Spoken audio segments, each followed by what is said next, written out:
مظہر شہزاد خان ایک ایسا نام ہے جسے میرا خیال ہے ہر گھر میں دیکھا جاتا ہے.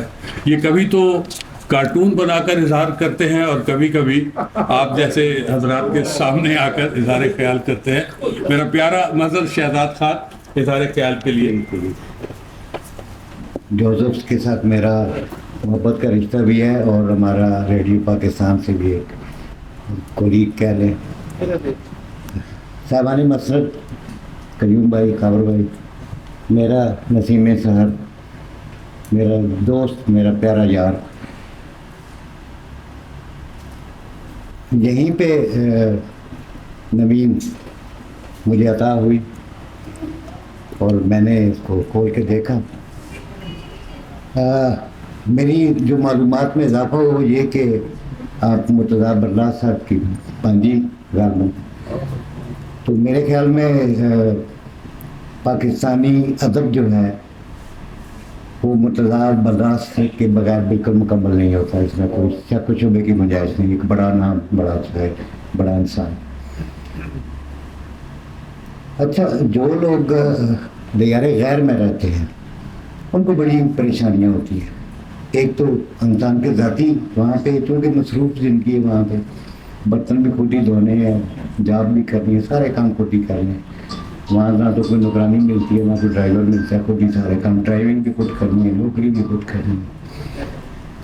اس کے بعد میں حیران ہوتا ہوں کہ اتنی زود گو شاعرہ اور کمال کے شعر کہتی ہے. اور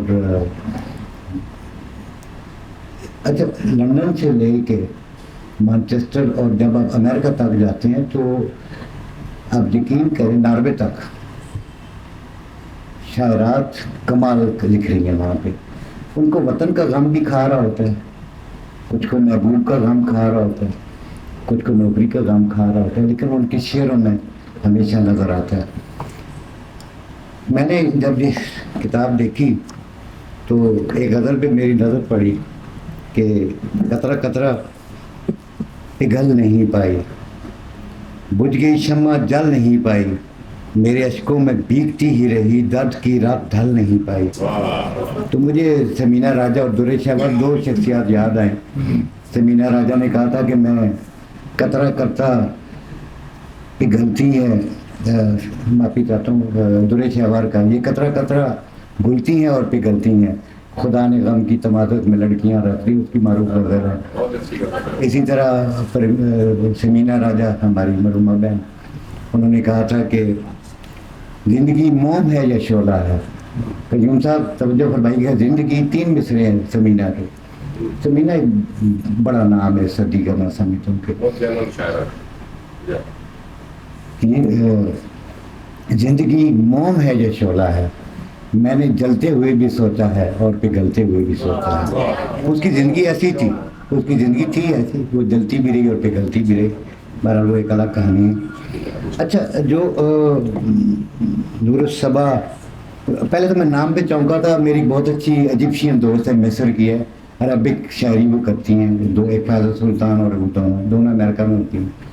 تو میں نے کہا وہ پاکستان آ گئی. پھر جب سیمی برلاس پڑھا تو مجھے اپنے بہت سارے برلاس یاد آئے، مظہر برلاس یاد آئے، مرتضیٰ برلاس یاد آئے. میں چونکہ آپ کو سب کو دوستوں کو پتا ہے کہ میں نظم کی طرف میرا رجحان ہمیشہ زیادہ رہا ہے. تو میں چونک گیا جب میں نے ان کی نظم والے حصے میں گیا.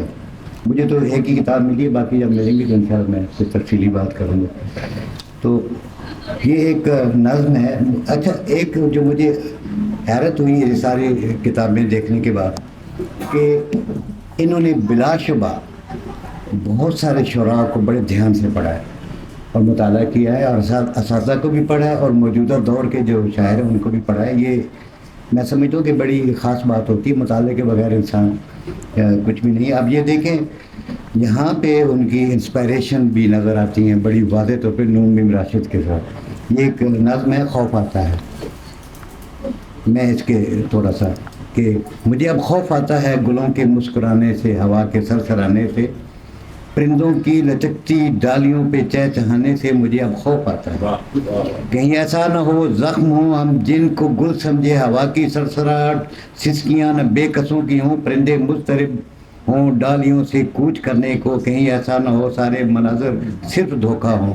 مجھے اب خوف آتا ہے، مجھے اب خوف آتا ہے، کسے معلوم سچ میں سچ ہے کیا اور جھوٹ میں کیا ہے، بظاہر جو نظر آتا ہے اس کی اصلیت ہے کیا، اگر غم ہے تو کیوں ہے، اگر خوشی ہے تو خوشی کیا ہے، حقیقت کیا ہے اس غم کی، خوشی کی حیثیت کیا ہے، کسے معلوم جو ہے سامنے نظروں کا دھوکہ ہے۔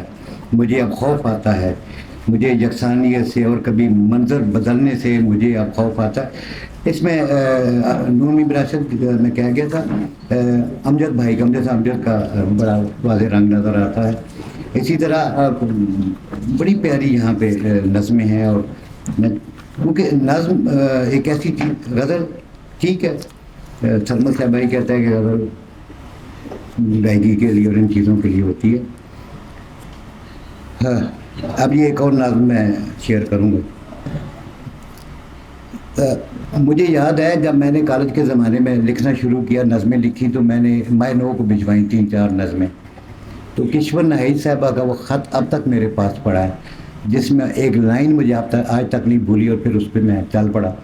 انہوں نے کہا تھا کہ نظم میں کتھا کا ہونا بڑا ضروری ہے، کہانی کا ہونا بڑا ضروری ہے۔ اس کے بعد خیر میری کتاب آپ لوگوں نے دیکھی بھی ہے اور پڑھی بھی ہے۔ تو یہ ایک نظم ہے، خواب اور روح۔ یہ نومی وراثت بالکل یہاں پہ ان سے متاثر نظر آتی ہیں، اور بڑے خوبصورت انہوں نے۔ تم نے کیا سنا اس کو، وہ جو ایک سوداگر خواب بیچنے نکلا، وہ صدا لگاتا تھا خواب بیچتا ہے وہ، اور کتاب ہستی کے باب بیچتا ہے وہ، پوچھتا تھا وہ سب سے کس نگر میں بکتے ہیں، روح کے سکون کے رنگ وہ خرید لائے گا جا کے زندگی کے رنگ۔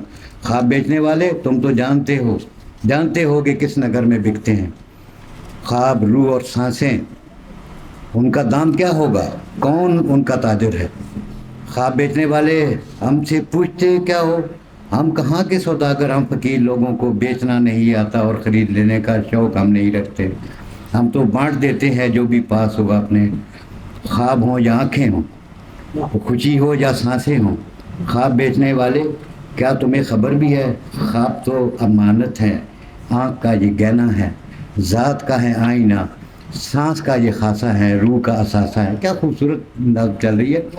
اور خواب بیچنے والے، خواب تم نے بیچے تو سانس کیسے لوگے تم، روح کی یہ ویرانی کس طرح سہو گے تم۔ خواب بیچنے والے، روح اور سانسوں کا توڑنا نہ تم رشتہ، چھوڑ دو یہ خود غرضی، بے نیاز ہو کر تم خواب بانٹنا سیکھو۔ بہت شکریہ، بہت اچھا، آپ کو میں مبارکباد دیتا ہوں اتنی خوبصورت کتاب پہ۔